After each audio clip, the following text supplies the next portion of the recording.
Grabando. Bueno, pues buenos días a todos, si estáis aquí en España, y buenas noches, o siempre lo digo, o buenas tardes desde donde lo estéis viendo. Seguimos con el ciclo de entrevistas. El ciclo de entrevistas que iba a acabar a finales de febrero, pero por circunstancias se va a alargar pues casi a la primera quincena de marzo. O sea que, bueno, es perfecto así. Y hoy tenemos aquí en los encuentros de bienvenida pues a una persona que yo admiro muchísimo y que conozco pues aproximadamente, yo creo que un añito o así, ¿verdad, Carmen? Más o menos un año. Por ahí, sí. Por ahí, un añito así. Carmen Pellicer la conocí a través de ACE, de la Academia de Tino Fernández Coaching. Si nos estás escuchando, hola Tino. Hola Tino. Y bueno, fue una persona que, pues, por aquello a lo que se dedica y con el tipo de colectivo con el que trabaja, pues fue una persona que me llamó la atención. Y yo, como no tengo ningún tipo de corte, pues me puse en contacto con ella, una primera llamada telefónica, conectamos muy bien y desde entonces pues nos llamamos cada vez que nos apetece para comentarnos temas profesionales o temas personales. Carmen le gusta definirse como coach de vida y entrenadora de mindfulness para niños de entre 7 y 12 años y sus familias, o sea, básicamente sus padres. Así que, bueno, pues Carmen, tengo muchas ganas de charlar contigo porque esto al final es una conversación entre amigas, pero de una manera pública. Así que vamos a dar comienzo y yo, como siempre digo, Carmen, me gustaría pues un poco que nos contaras, para empezar, pues un poquito tu historia, ¿no? En el sentido de cómo has llegado hasta aquí. ¿Se oye un poquito de interferencia? Yo lo oigo perfecto. Vale, no sé si es porque llevo los cascos. A ver, voy a quitarlos a ver.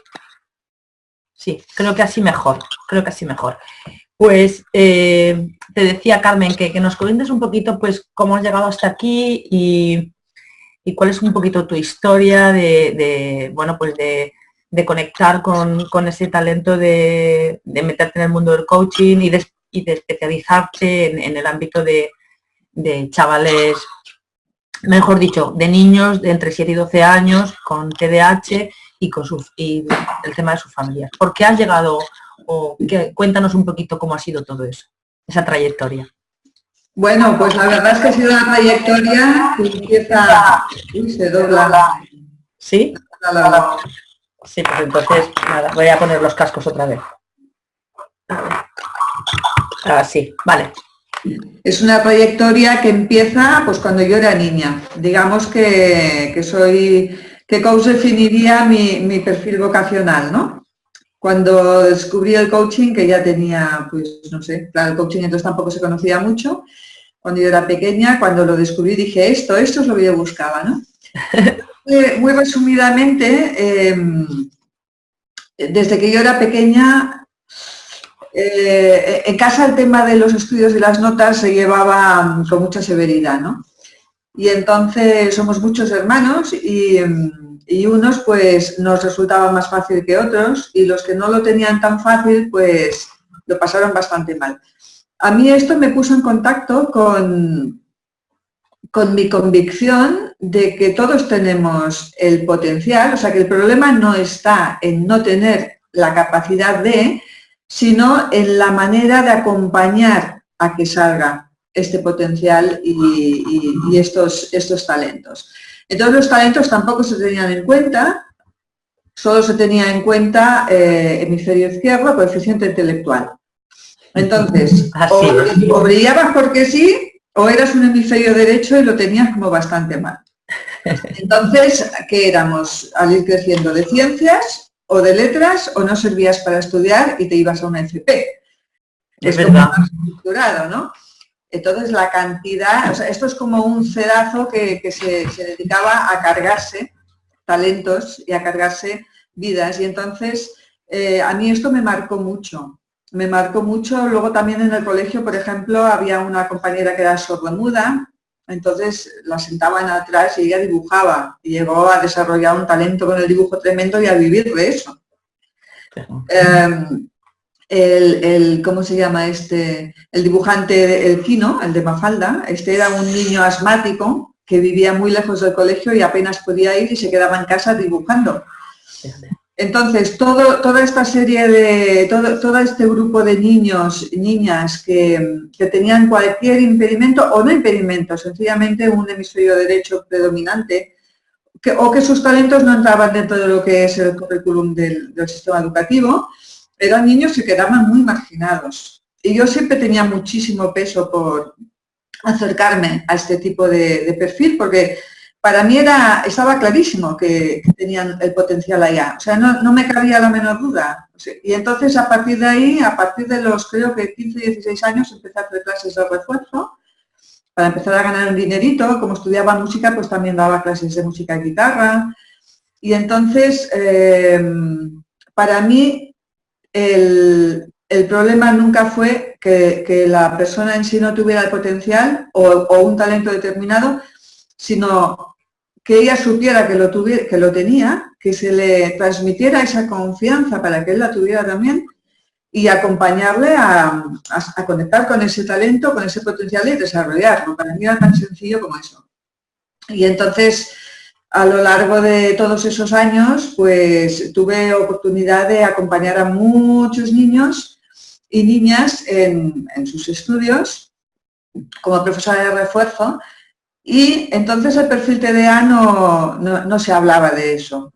Pues a lo mejor había el típico niño que le decían que era tonto, que era el distraído, que era el movido, que no estaba quieto, el trasto.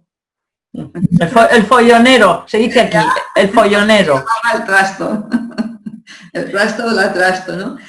Yo reconozco que mi perfil neurobiológico también es ese, por tanto, me siento súper identificada con ese perfil. El típico niño o niña movido, apasionado, que pregunta, que habla, que juega, que molesta, está en mi vibración, yo me lo paso pipa, si no me aburro. Fuera de eso yo me aburro. Entonces luego también, como pasa en la vida, pues atraes la vibración en la que estás. Me casé con un hombre con este perfil también, unos talentos tremendos en arte, dibujo, en música, bueno. Y tuvimos 4 hijos y los 4 hijos pues también tienen este perfil, obviamente. Obviamente. Y han hecho música y escriben y se montan, tengo dos hijas que escriben, se han escrito su libro, entre ellas tienen su mundo organizado con los idiomas del mundo, los personajes. Bueno, es un mundo de una riqueza tremenda que no me extraña que se aburran en el colegio, ¿no? Porque de hecho, yo sus primeros años no los escolaricé, les enseñé yo en casa porque tenía una idea muy clara de que el colegio coartaba muchísimo el desarrollo del niño holístico en su totalidad y eran muchas horas. Para mí, tantas horas de escolarización y después las preescolares, para mí era poner al niño como esto que ponen en los caballos, sí, casi por aquí y que te vas a perder mucho de la vida, ¿no? Para mí el aprendizaje tiene un componente natural, como luego enseñan en PNL, de no perder la mente de principiante y la curiosidad del niño. Para mí el aprendizaje tiene un elemento que es la curiosidad, que no lo puedes quitar. Si lo quitas ya es aburrido, niño, ya lo has perdido en la clase. Si yo aquí ahora vivo en un pueblo desde hace 3 semanas, pero en el que vivía estoy haciendo todavía, que está aquí al lado, estoy haciendo un taller de coaching para jóvenes y hablamos de qué cosas les gustan a ellos, de cómo les va en el colegio y todos tengan el perfil que tengan, me dicen que se aburren. Que el estilo de enseñanza que hay es muy hemisferio izquierdo, no tienen en cuenta despertar esta curiosidad y mantenerla, sino que dictan la materia. Yo entiendo que no es una crítica a los profesores, yo entiendo que ellos tienen unos objetivos que tienen que cumplir, claro, que tienen una cantidad de niños, que tienen una cantidad de situaciones diferentes y entiendo que es difícil. Pero creo que hay siempre un margen de poder jugar con esto. y hacer de una clase que atrape la atención. Los niños hoy en día, con los avances de la tecnología, lo que tienen es que atrapan su atención con la música, con los colores, con los ritmos. Tú mira Bob Esponja o niños que están jugando y cómo los sacas del juego, ¿no? Son actividades que absorben totalmente, con lo cual no se trabaja la atención, porque ya te la secuestra la atención el juego, ¿no? Esto ya me estoy yendo un poquito, esto es un elemento que dicen porque hay tanto TDA, yo creo que uno de los motivos es ese.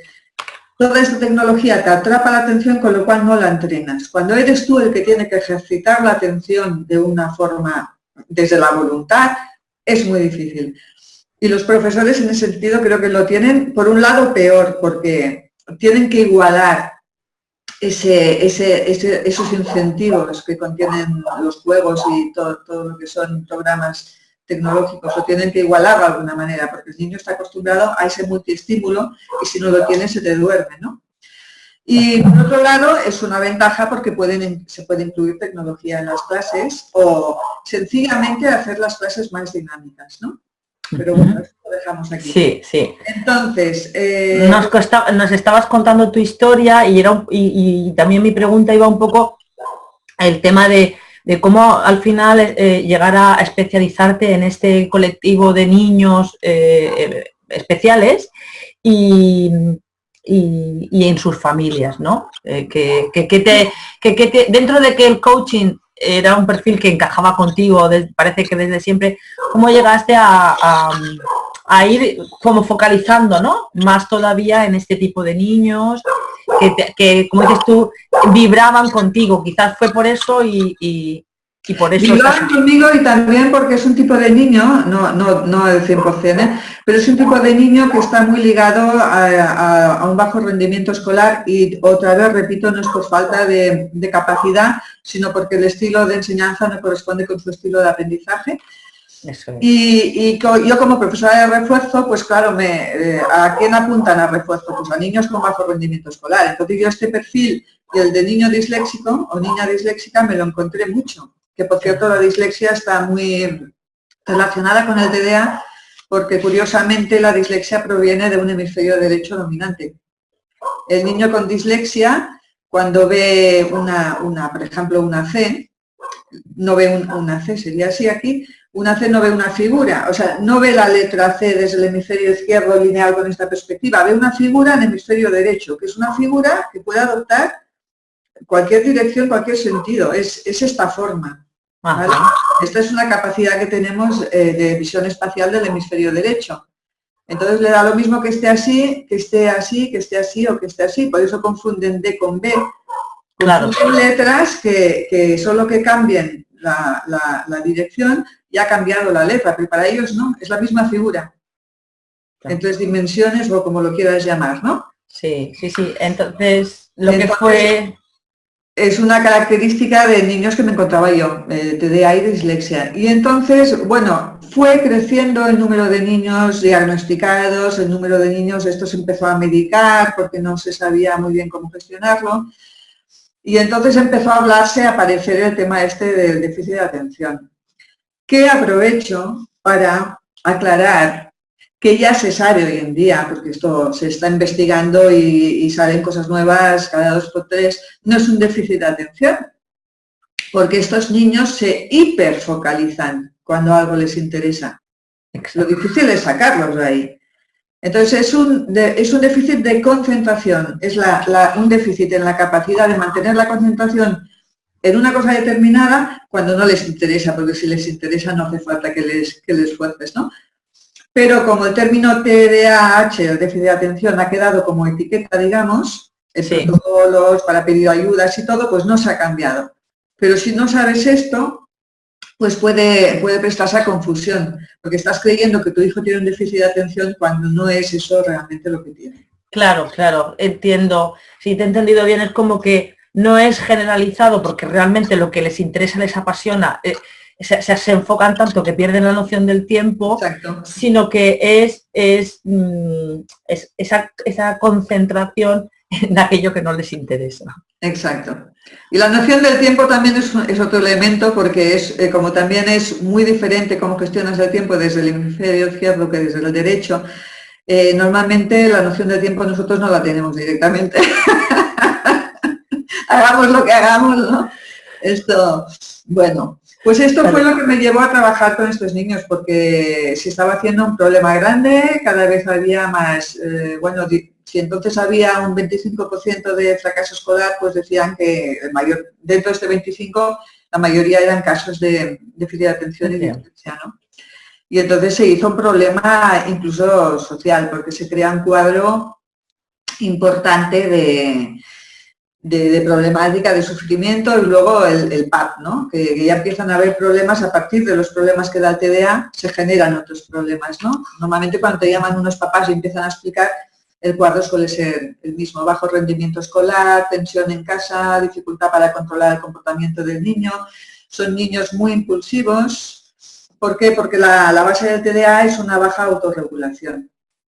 Es un bajo rendimiento de las funciones ejecutivas, debido, se supone, al déficit de unos determinados neurotransmisores, y entonces la no regulación, la baja autorregulación, tanto en el cuerpo físico como el mental, como el emocional, pues da pie a una serie de conductas que son difíciles de gestionar para el propio niño, porque él es así, él está recibiendo crítica, está recibiendo presión de todas partes, pero cuando son pequeños es como decir, o sea, yo soy así y el ser así me está dando muchísimos problemas. ¿Cómo puedo no ser así?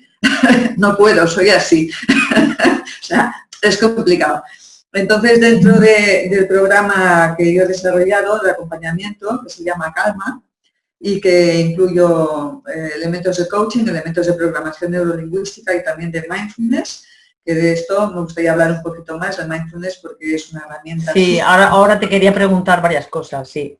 Pues dentro del programa está primero que el niño pueda entender por qué su mente funciona así, por qué se olvida de las cosas, por qué es tan distraído, por qué es disperso, por qué retiene poco en el colegio, por qué le cuesta hacer buena letra. Son niños normalmente muy desordenados, es la dispersión que está en la mente, pues se proyecta en la hoja, ¿no? ¿Por qué me cuesta tanto estar quieto en clase? ¿Por qué exploto? Porque son niños, yo he trabajado con niños que explotaban y gritan y pegan a su madre y luego, claro, se súper arrepienten porque ellos no quieren comportarse así. Claro. Pero tienen un cerebro que les lleva a tener una baja autorregulación y entonces la impulsividad que es, primero actúo y luego me arrepiento, ¿no? De haber actuado así, ¿no? O no, pero en muchos casos sí, ¿no? Carmen, que he tomado, porque estamos yéndonos ya de una manera muy específica al TDAH y al tema del mindfulness, que luego te quiero preguntar. Pero antes, es que has dicho, cuando contabas tu historia, algo muy interesante y que he anotado, que es que lo importante es la manera de acompañar a estos niños a desarrollar sus talentos, porque el follonero, como tú le llamas, no es que sea tonto ni nada de eso, sino simplemente tiene un talento, como todo el mundo, solamente que no, a lo mejor, por todo lo demás, se distorsiona eso y entonces nos focalizamos en todo aquello que el niño no hace bien. ¿De qué manera, como padres, nos puedes contar, acompañar a que dijéramos a reconocer esos talentos en este tipo de niños con TDAH? Bueno, normalmente, por observación directa, normalmente cuando tú tienes un talento, de una forma natural lo llevas a la práctica cada día. Es el niño que le gusta la música, es el niño que actúa. Hay, por ejemplo, hay un ejemplo que sale muchísimo como ejemplo en charlas y entrevistas. Ahora no recuerdo el nombre del doctor, pero una mamá, típico caso, una mamá con una niña perfil TDA, que no se está nunca quieta, que tal. Entonces la lleva al médico, ¿no? El médico está hablando con la mamá y la niña está en otra sala. Y le dice en un momento el médico a esta mamá, dice, fíjese en sus pies. Y había una música y la niña estaba todo el rato, con los pies, con los pies, con los pies. Dice, el talento de su hija está en sus pies, está en su cuerpo.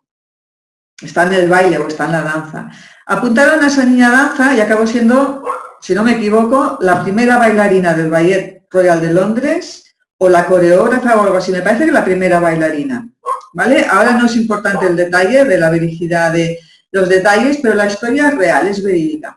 Entonces, observar, el médico tenía esa, gracias a Dios que el médico tenía esa perspectiva, esa amplitud de mente, de no ver una niña nerviosa que no se sabe estar quieta en la silla, sino ver una niña que tiene su talento kinestésico en el cuerpo. Entonces la madre la apunta a danza y ese es. Entonces, ¿qué nos encontramos? Que muchísimos de estos niños y niñas que no se ha sabido reconocer sus talentos de pequeños, porque claro, si esta niña que tiene un talento en danza está en un colegio normal, estándar, ¿cómo descubre su talento? ¿Cómo conecta con él? ¿Cómo lo desarrolla? ¿Cómo brilla? Al contrario, va a ser la niña con bajo rendimiento escolar o fracaso escolar. ¿Por qué? Porque no cumple con los resultados que se esperan. Es la niña con el talento escondido, ¿no? Entonces, muchísimos de estos talentos, por ejemplo, muchísimos deportistas, muchos actores, ahora no voy a decir nombres, pero Pablo Motos, por ejemplo, Will Smith, son niños con fracaso escolar, porque sus talentos no estaban ahí. Entonces, lo que pasa es que el talento, tú lo sabes, bienvenida, tiene una fuerza que... natural. Sale por algún lado, sale, empieza a apretar el agua en la tubería y explota y sale, ¿no? El problema es, para mí, o lo que queremos evitar es que el talento salga después de mucho sufrimiento, como es toda la vida escolar del niño o de la niña. Y lo bonito, lo especial, de lo que se trata es de detectar el talento en el niño o la niña cuando es niño o niña para evitar todo ese sufrimiento de incomprensión desde fuera, de poca conexión. Claro, claro, porque el que le ayudemos como padres a identificar esos talentos, al niño le va a dar mucho más empoderamiento, mucha más seguridad y bueno, y nosotros vamos a poder focalizarnos en cosas positivas, no solamente en todo lo negativo, ¿no? Vamos a llamarlo así como positivo o negativo. Entonces, y luego también, Carmen, decías, además de la observación, igual no has terminado, pero también yo creo que es importante... Yo nunca termino, tranquila. Me imagino que también a lo que juega el niño, con qué se entretiene. Exacto. ¿Qué pide? ¿Qué pide? ¿Qué pide? Una cosa, por ejemplo, que me gustaba mucho a mí de mi padre le encantaba aprender, tenía una curiosidad, eso sí, él sí que tenía mentalidad de niño, le encantaba. Y hasta el último día de su vida, él sabía que le quedaba poco tiempo y empezó a escribir un libro de la teoría del color porque le apasionaba, entonces los últimos años dibujaba. Y entonces yo recuerdo que cuando éramos jovencitos, hizo 2 reuniones. En una nos animó a leer y nos regaló 2 o 3 libros a cada uno. Y en otra nos dijo si nos gustaba la música y qué instrumento nos gustaría hacer. Entonces, dar ese abanico de posibilidades hoy en día, con las extraescolares que hay, preguntarle, no tanto apuntarle a lo que crees o a ti te gustaría que hiciera, sino tú con qué vibras, o sea, ¿qué te gustaría hacer a ti, no?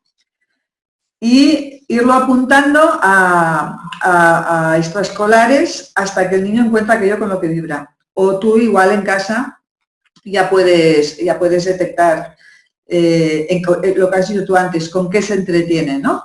Normalmente un talento, la definición de talento, ¿qué es? Que es algo que no te cuesta hacer y con lo que estarías horas haciendo, ¿no?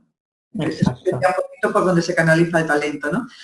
Yo recuerdo un niño que cuando empecé a trabajar con él no había aprobado un examen, estaba en 4º de primaria, un TDA, no me gusta usarlo como etiqueta, pero para entendernos, un perfil TDA, que en 4 años no había aprobado ni un solo examen, ni uno. Increíble. Dices, te preguntas, ¿dónde están los adultos? con perdón, sin juzgar a nadie, pero ¿dónde están? No puede ser un niño sin ningún talento, no puede ser. Entonces, con este caso quería comentar 2 cosas. Uno, que cuando empecé a hacer el retrato solar con él, enseguida detecté que tenía una calculadora en la cabeza. A mí las matemáticas me encantan y normalmente siempre he sido rápida calculando, pero este niño me adelantaba enseguida. una de las asignaturas o dentro de lo que es matemáticas hacen cálculo mental y él era súper rápido, pero no había aprobado un examen en 4 años. Y entonces yo le dije, espontáneamente, no fue espontáneo, no fue buscado, le pregunté, ¿cómo puede ser que teniendo una calculadora en la cabeza, como tienes, no hayas aprobado una sola prueba de cálculo mental? Y me dice, yo tengo una calculadora en la cabeza. Digo, tú tienes una calculadora en la cabeza. Dice, yo no soy tonto. Digo, tú no eres tonto. En esa semana que sacó, en la prueba de cálculo mental que sacó, ¿lo quieres adivinar? Pues un 10, ¿no? 10. Un 10, pero ya no solo empezó a sacar 10 y 9 en lo que valía él, sino que empezó a subir las otras notas, porque la autoestima, claro, él empezó a ir a un grupo de refuerzo para niños con TDA y le dije, ¿y cómo te está yendo? Y dice, hombre, digo, no pareces muy contento. Dice, no, porque, claro, es que ya me tengo que hacer un poquito el tonto. Digo, ¿por qué te tienes que hacer el tonto? Dice, pues, como para integrarme, me decía, para integrarme. Dice, porque como los que van allá son tontos, pues, o sea, estamos hablando de un niño que estaba conscientemente bajando su rendimiento general para encajar en el grupo. O sea, es que, bueno, por un lado esto, ¿vale? O sea, quiero decir que está muy al alcance de la mano darle la vuelta.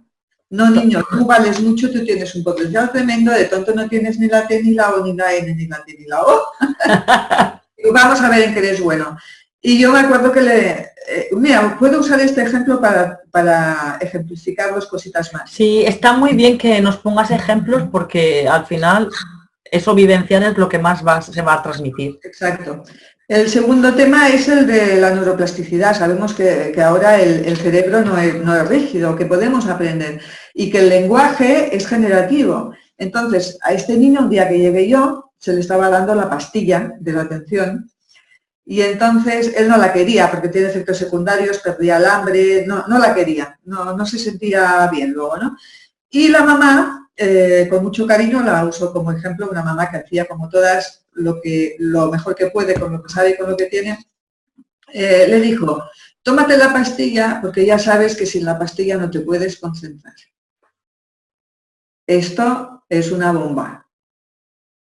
Estamos diciendo a nuestro hijo que a esas edades, sabes que lo absorben todo y es la verdad universal, lo que se les dice, los estamos programando. ¿Qué edad tenía ese niño entonces? 9. 9. Tú le dices eso a un niño y ya da por sentado que ya no se va, que él, en su diseño personal, no entra la capacidad de concentración. Cuando no es verdad, no es así. Entonces, muchísimo cuidado con lo que les decimos a los niños. Usar nuestro lenguaje. Esto es la herramienta gratuita, cercana, no tiene precio. Usar nuestro lenguaje para ayudar al niño a desarrollar tanto sus talentos como en aquello que no brilla tanto, como lo que le cuesta.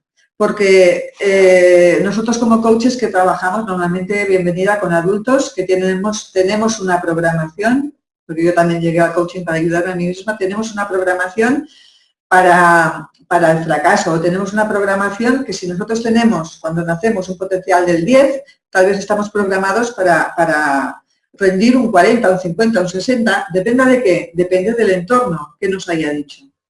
A un niño le dices que vale mucho, corre por ahí, ¿no? También una historia de que a un profesor le dijeron que tenía a los niños en una clase que eran superdotados y eran niños considerados mediocres. No sé si la has oído. Sí. Tratados superdotados y sus resultados fueron, bueno, subieron increíblemente. O sea, es el poder de la palabra, es lo que le decimos a los niños. Entonces, nunca atacar al niño en su integridad. Tú no eres tonto, tú no eres un TDA, tú eres tu conducta, tu comportamiento, pero nunca al niño. El ser no se toca. No, la identidad del niño. La identidad no se puede tocar para minimizarla, se tiene que tocar para potenciarla.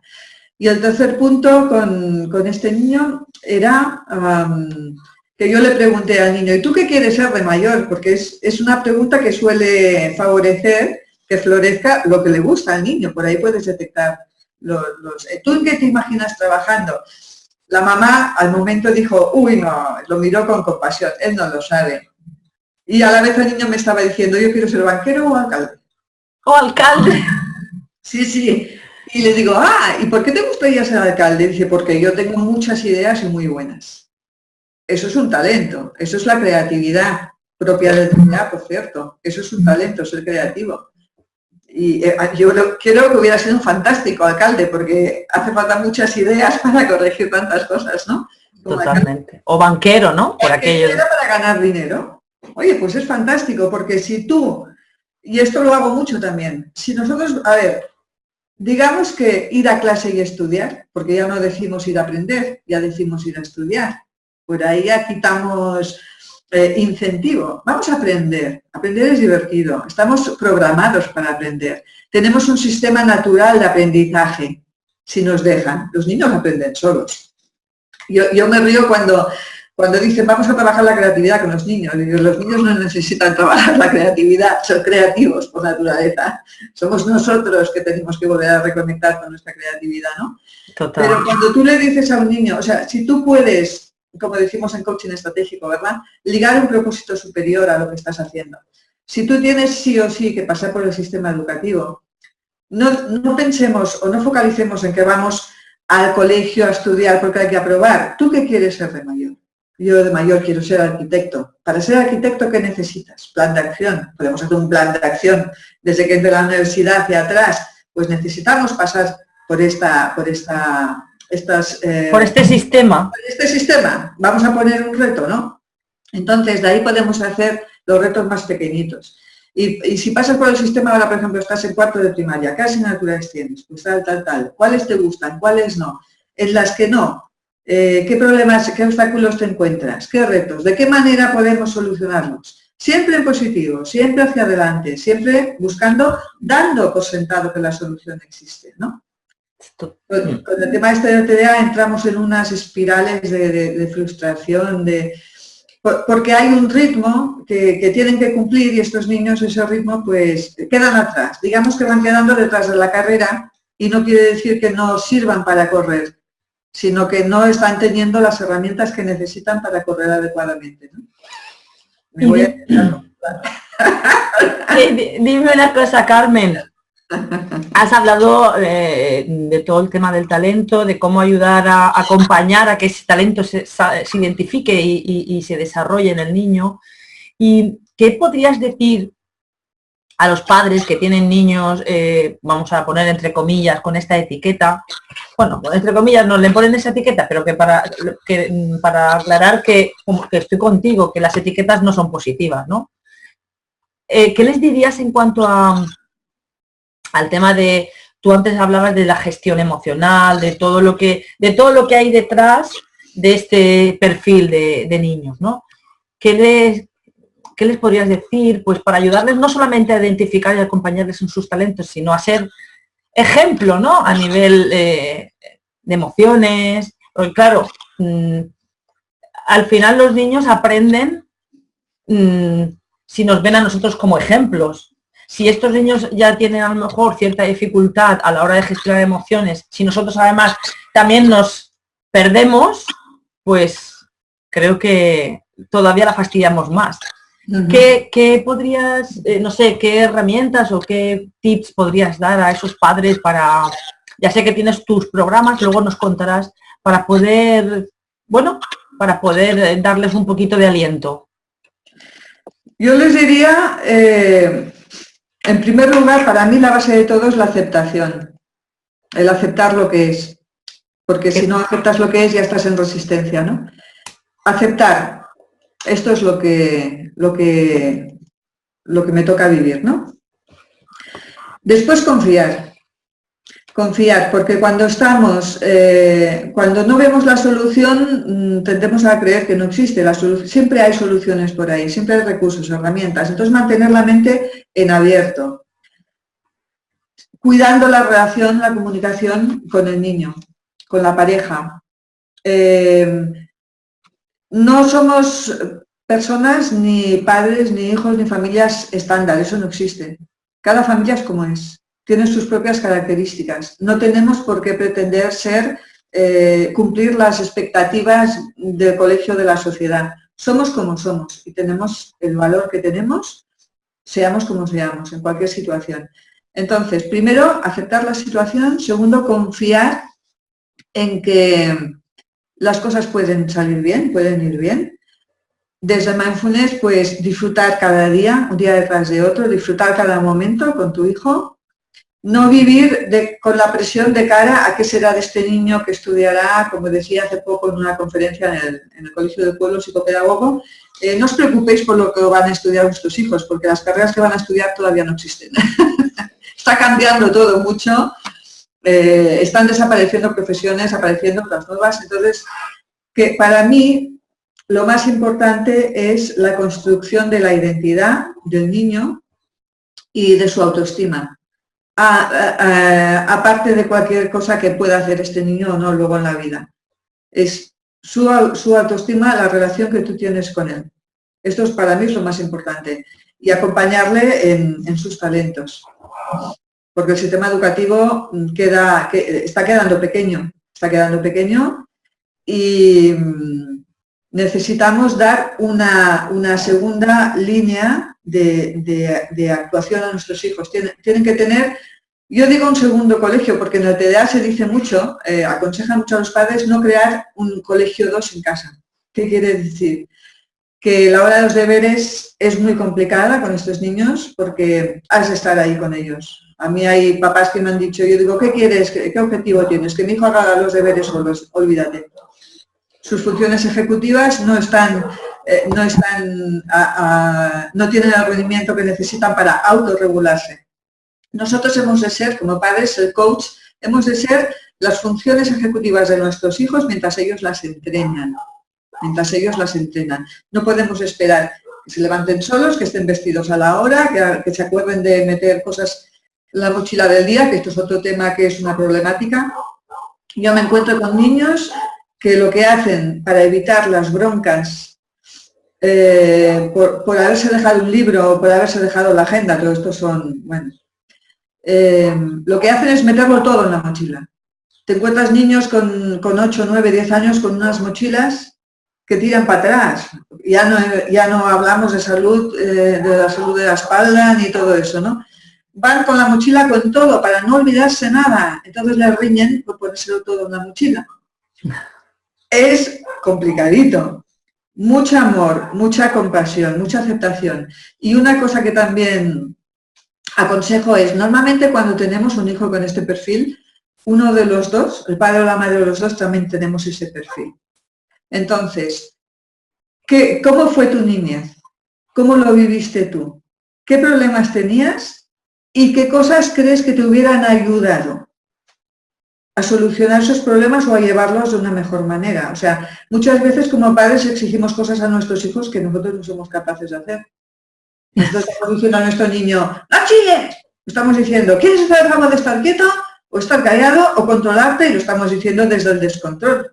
Total. Entonces, por eso el entrenamiento es para niños y sus padres, porque para poder, tú no puedes exigir calma desde el estrés, tienes que poder conectar con tu calma interior, que también la tenemos, ¿no? Yo digo mucho que, hice un entrenamiento,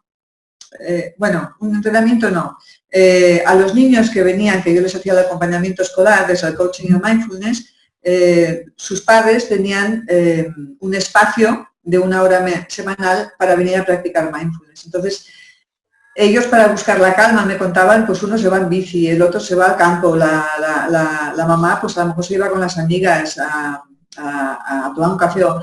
Y ser conscientes de que esa calma que sienten cuando están en esos lugares ya la tienen en su interior, pueden acceder en cualquier momento del día que lo necesiten. Entonces, saber eso. El entrenamiento de mindfulness tiene 2 ventajas muy grandes para todo el mundo, pero para este colectivo. Mindfulness te entrena la mente y te ayuda a conectar con tu corazón. El TDA, como cualquier perfil neurobiológico, está en la mente, no está en el corazón. Esto habría que explicarlo un poquito, pero para entendernos ahora. Es un perfil que está en la mente, pero que cuando tú vas al corazón, todos los síntomas se rebajan mucho. ¿Por qué? Pues es un tema de baja autorregulación, pero cuando tú estás en el corazón no estás en la hiperactividad mental. por lo tanto no hay tanto que autorregular. Puedes dar respuestas desde un lugar más consciente y más tranquilo, ¿no? Entonces, por un lado, entrenamos la mente con el mindfulness, entrenamos la atención con una serie de ejercicios, como cualquier meditación, pero más específicamente, y por otro lado aprendemos a conectar, a bajar al corazón. Entonces, desde el corazón es muy diferente la manera en que nos comportamos. Y entonces el entrenamiento de mindfulness tiene estas dos ventajas. A la vez que mejoramos el rendimiento a nivel mental, atención, concentración, reducimos impulsividad y podemos conectar con las cualidades del corazón, que son tan importantes. Carmen, decías antes que este tipo de niños, pues que algunos padres te dicen, quiero que hagan los deberes solos, y tú decías, olvídate de esto, ¿no? Porque no es posible, o no es posible por el momento. No puede llevar esto a lo mejor a la sobreprotección o a que luego hacer despegar esto cueste. No, porque, bueno, yo opino que... Es una pregunta cerrada, pero me ha venido así la pregunta. La sobreprotección sería darle a los niños más recursos o más acompañamiento o más atención de la que necesitan. Entonces, un niño con déficit de atención necesita ese acompañamiento en los deberes. He comentado, hemos de ser sus funciones ejecutivas mientras que él las entrena. Él llegará a poder hacerlo solo, pero tiene que haber sido entrenado para ello. Vale. Piensa, por ejemplo, ahora lo he entendido. En los colegios que hay, que tendría que estar en todos, el protocolo TDA, una de las cosas que hay es que les dejan más tiempo para hacer los exámenes o que les dan una hoja con una pregunta. Cuando ya la han contestado, les dan la segunda hoja con la segunda pregunta. ¿Qué pasa? Un niño con un perfil TDA, cuando tiene demasiada información delante, se bloquea. Tenemos la memoria de trabajo muy breve. Tú a un niño con TDA le empiezas a dar órdenes, 1, 2, 3, por ejemplo, ponte los zapatos y ponte el jersey y cógete el bocadillo y cógete la mochila. Cuando vas por la tercera o cuarta orden, la primera y la segunda ya no se acuerdan. La memoria de trabajo la tenemos muy breve, se puede entrenar, se puede mejorar, pero de entrada la memoria de trabajo es muy corta. Entonces, cuando vemos, es como que tú le das a un niño una hamburguesa y le dices que se la tiene que comer de golpe. O que se la tiene que comer a bocados así, porque tu boca es así. No puede ser. El niño necesita comerse esa hamburguesa con unos bocados en la medida de su boca, de su capacidad de comer y de masticación. Entonces, a un niño TDA le tienes que dar la información a bocados a su medida. Cuando a un niño con TDA tú le dices, anda y vete a hacer los deberes, le estás diciendo, cómete la hamburguesa de un bocado. Tú le puedes decir, vamos a ver, estás con él, ¿qué deberes tienes para mañana o pasado mañana? Entonces, por ejemplo, matemáticas, sociales e inglés, por ejemplo. Entonces, cogemos matemáticas. ¿Y qué tienes que hacer en matemáticas? Los ejercicios de esta página. Vale, pon que hay 6 ejercicios, ¿vale? Vamos a por el primer ejercicio. Tú haces el primer ejercicio, cuando lo tengas, me llamas y vamos a por el segundo. O sea, es siempre dividir. En el TDA, dividir es vencer. Es dividir la tarea, porque si no entramos también en postergación, ¿sabes? Entonces, dividir la tarea en cantidades de información tan pequeñas como él pueda absorber y poco a poco las vamos haciendo más grandes. Pero también le estamos dando un sistema de estudio. Claro. Y también necesita descansos cerebrales, porque el cerebro se cansa más. Entonces, en lugar de estar 1 hora haciendo deberes, vamos a hacer los ejercicios de matemáticas y cuando acabes se hace un pequeño receso y luego vamos a por el otro, pero es ir dando las cosas de poquito en poquito. Esto el niño, como no sabe cómo funciona su mente y no sabe aplicar estos recursos, lo que hace es agobiarse, bloquearse y entonces... Y frustrarse. Frustrarse y entonces se enfada o llora o no quiere hacer los deberes. No es que no quiera hacer los deberes. Son niños también que mienten mucho, los padres me dicen mucho, es que miente mucho. Digo, si tú estuvieras continuamente por un tema de tu forma de... Tú has nacido de una determinada manera. Esa manera determinada que tiene, en la que has nacido tú, te hace cometer una serie de fallos, de errores, de marrones en el trabajo. Tú vas con una pancarta diciendo, me he vuelto a equivocar. ¿Quién no intenta colocar el marrón al de al lado o buscar una excusa ¿sabes? ¿Me he dormido? No. ¿Me he olvidado la reunión? No, es que me ha pasado, no sé qué. Tú intentas quedar bien como todos, tú intentas proteger tu autoestima. Entonces son niños que mienten mucho porque se encuentran en muchas situaciones que ellos no han sabido gestionar y al final se te cae la cara, ¿no? Vale, Carmen, y para ir terminando, antes nos decías un poquito así de soslayo el programa Calma y así, háblanos un poquito, todas estas herramientas que nos cuentas del mindfulness y estos programas, ¿cómo haces tu intervención pues con tu colectivo, con niños y familias? Háblanos un poquito de esos programas, en fin.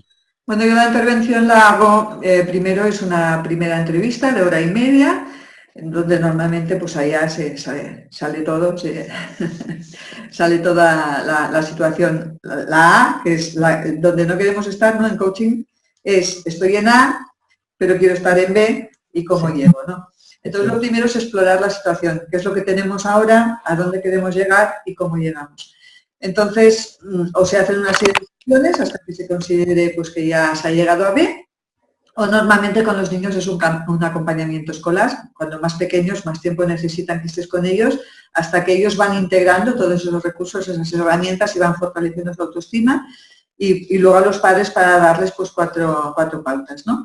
Entonces yo tengo un programa que lo he llamado Calma, que dura 2 meses, lo he hecho ya con varias familias, con niños y con adolescentes, y luego pues hay la opción también de seguir el acompañamiento, que normalmente vamos ahí, porque entrenar un cerebro con TDA pues es un tiempo, es un cambio de hábitos, ¿no?